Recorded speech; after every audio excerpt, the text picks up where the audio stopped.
Nak, siya na ba yung tubero na pinapapunta ko dito? Bakit kayo magkasabay?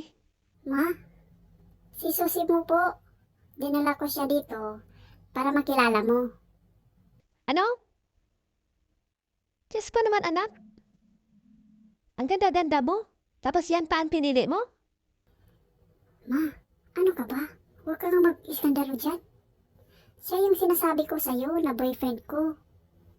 Tsaka ma, siya ang pinakamalawak na lupain sa buong bayan nila. Wala na rin niyang pamilya. Patay na yung asawa niya eh. O ano ma? Ah, ganun ka anak? Hindi mo naman kasi sinabi. Sige, kakausapin ko. Oh, iho! Pasok kayo, iho! Naku, pasensya ka na sa akin kanina ha. Mainit kasi ang ulo ko. Paano ba naman? Hindi naman ito nagpaalam sa akin yung syota mo na anak ko. Sige, sige, pasok na, pasok. Okay lang po. Aling Misya. Naku, pasensya ka na ha. Ngayon lang ako pumunta dito. Busy kasi ako sa farming. Naku, wala ka palang anak, iho? Hindi pa na tayo nag-anak ng asawa mo? Kailan ba siya namatay? Opo. Noong 1 taon pa. Naku, wala eh. Hindi kami pinalad na magkaanak. Naku, swerte ka sa anak ko, iho. Pwede kang bigyan ng anak para may tagapagmana ka na kapag wala ka na sa mundo.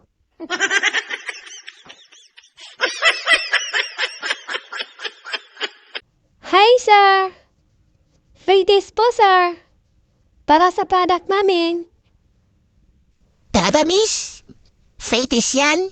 Yung isang buong footlong na yan, fetis? Tsaka yung isa? Opo, sir. Bili ka na lang dyan, sir. Dalawa po yan. Sige po. Tamang-tama. Gutom na ako. Tikman po yung footlong nyo. Tikman niyo na, sir.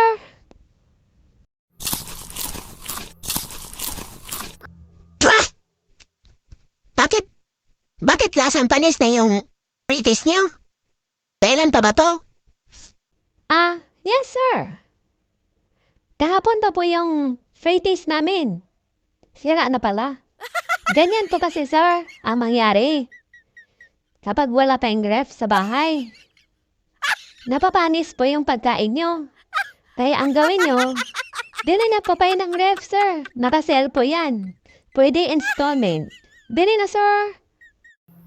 Sir, meron din po akong binibintang gamot, sir. Para sa pananakit ng tiyan. Mura na lang bigay ko sa'yo, sir.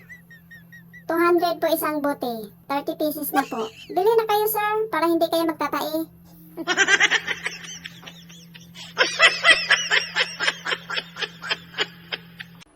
Nay, ano po ba yung ibig sabihin ng first love never die?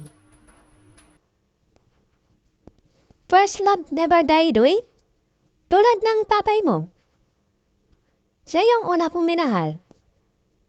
Nag-ibigan kami, nagpakasal, hanggang sa nagkaanak. Tingnan mo yung tatay mo. Manluloko? Babaero?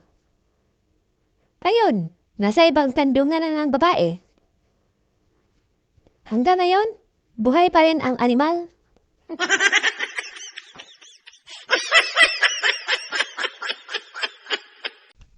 Nan! Huwag ka mama na umuwi. Bakit po, sir? Kasi itong test paper mo. Very good ka na nun ha. Ngayon ka lang na perfect. Ipagpatuloy mo yan, bata. Maraming salamat, sir, ha? Na-appreciate mo yung ginawa ko. Ngayon ko lang kasi napagtanto na mas mahirap gamitin yung utak kaysa mata at liig.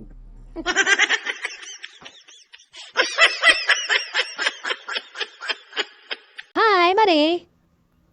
Marie, kumusta ka na? Uy, Marie, kumusta ka na rin? Ito, okay lang naman. Nako, Marie ha. Big time ka na. Ang lakas mong buminta sa TikTok ha. Araw-araw ka nagla-live. Ang daming bumibili sa mga product nyo. Hindi na kita maits, Marie. Ay, hindi naman masyado. Nagpupursige lang para makabenta naman. Alam mo na. Para pandagdag sa gasto sa bahay. Teka lang, Mare. Nandito ako ngayon sa tindahan ng mga e-bike.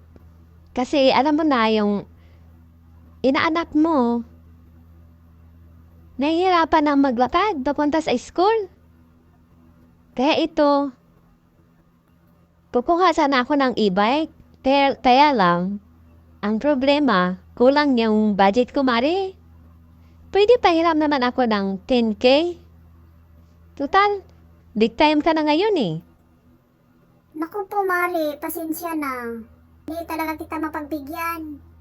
Kasi may paggagastusan din ako eh. Grabe ka naman, Mare. Umasinso ka lang. Hindi ka naman lalapitan. Bakit? Madadala ba yan sa hukay mo? Yung mga pera mo kapag nawala ka na? Grabe naman to. Akala ko ba, Faye? Bless ka sa tinatamasa mo ngayon. Kasi yan ang palagi mong pinupost sa social media. Bakit? Yung binibili mong e-bike, madadala mo rin ba sa langit kapag ikaw naman ang mawala?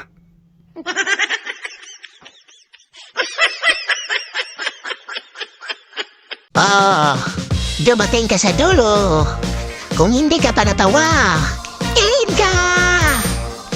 Pero pakilike at subscribe naman mga pare, mga mari sa aking YouTube channel. Salamat ng marami.